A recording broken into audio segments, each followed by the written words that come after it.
एक सगळ्यांनी लक्षात घ्यायला पाहिजे, बृहन्मुंबई महानगरपालिकेच्या निवडणुकीत गेल्या वेळेला पण मकरंद नार्वेकर हे 2012ला अपक्ष नगरसेवक म्हणून निवडून आलेले, 2017मध्ये मकरंद नार्वेकर हे भारतीय जनता पार्टीचे उमेदवार म्हणून निवडून आले, 2017मध्ये हर्षिता नार्वेकर या पण भारतीय जनता पार्टीच्या उमेदवार म्हणून निवडून आल्या आणि आता पक्षांनी त्यांना परत उमेदवारी देऊन त्यांच्यावरचा विश्वासाला शिक्कामोर्तब केलेली आहे।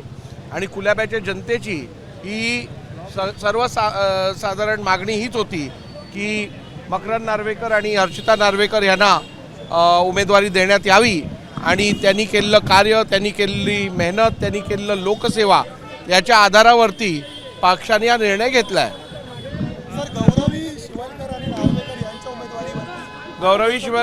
गौरवी शिवलकर ह्या गेली 25 वर्ष डॉक्टर आहेत, कुलाब्यातल्या जनसामान्यांची सेवा करत आहेत।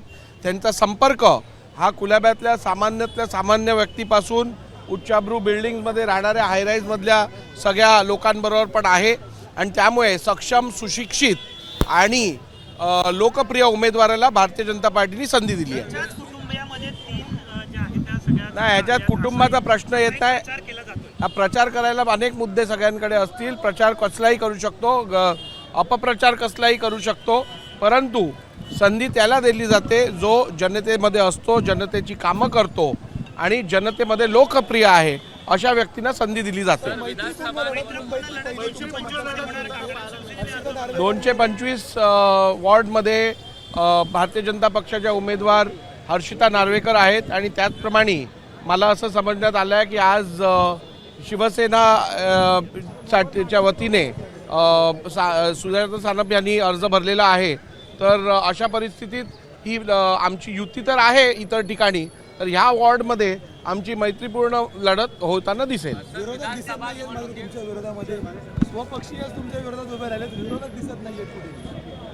नाही, आता कसं आहे, तुम्ही सगळे वॉर्डमध्ये बघितलं तर जे काम मकरंद नार्वेकर, हर्षिता नार्वेकर यांनी केलेलं आहे ते बघितल्यानंतर विरोधकांना पण माहिती आहे की आपलं डिपॉझिट वाचू शकत नाही, त्यामुळे या वॉर्डांमध्ये कोणाचाही उत्साह दिसत नाही उमेदवारी भरण्यासाठी।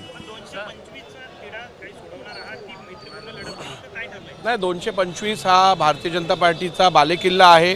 2024 म्हणजे गेल्या वर्षीच ज्यावेळेला विधानसभेच्या निवडणुका झाल्या तेव्हा मी स्वतः या मतदारसंघाचं प्रतिनिधित्व करतो। मला या 225 वॉर्डमध्ये जवळजवळ 12,500 मतांची आघाडी आहे, त्यामुळे त्यावेळेला मला वाटतं सानप हे उभाटात होते आणि संपूर्णपणे आमच्या विरोधात होते। तसं असतानाही आम्हाला या वॉर्डात 12,500ची मताधिक्य मिळालेलं आहे। वॉर्ड क्रमांक 225 हा भारतीय जनता पार्टीचा बालेकिल्ला आहे आणि तो शाबूत ठेवण्याची जबाबदारी आमची आहे। आम्हाला हा वॉर्ड सोडण्यात आलेला, परंतु आमच्या समोर कोणीही अर्ज भरू दे, आम्हाला त्याची चिंता नाही। मैत्रीपूर्ण लढत करायची असेल तरीही आमची काय हरकत नाही।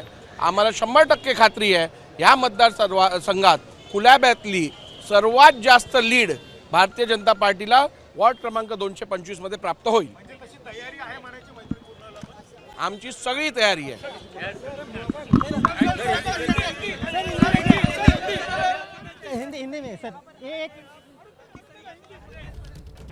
तर वॉर्ड क्रमांक 225 हा भाजपचा बालेकिल्ला आहे आणि याच प्रभागातून सगळ्यात जास्त लीड मिळेल असा विश्वास राहुल नार्वेकर यांनी व्यक्त केलाय। भाजपचा बालेकिल्ला असल्यामुळेच इतर उमेदवारांमध्ये उमेदवारी अर्ज भरण्यासाठी तेवढा उत्साह नाही असं राहुल नार्वेकर म्हणालेले आहेत।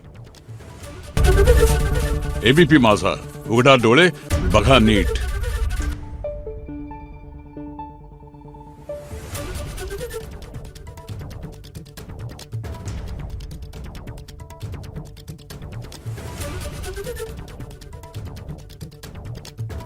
Thank you.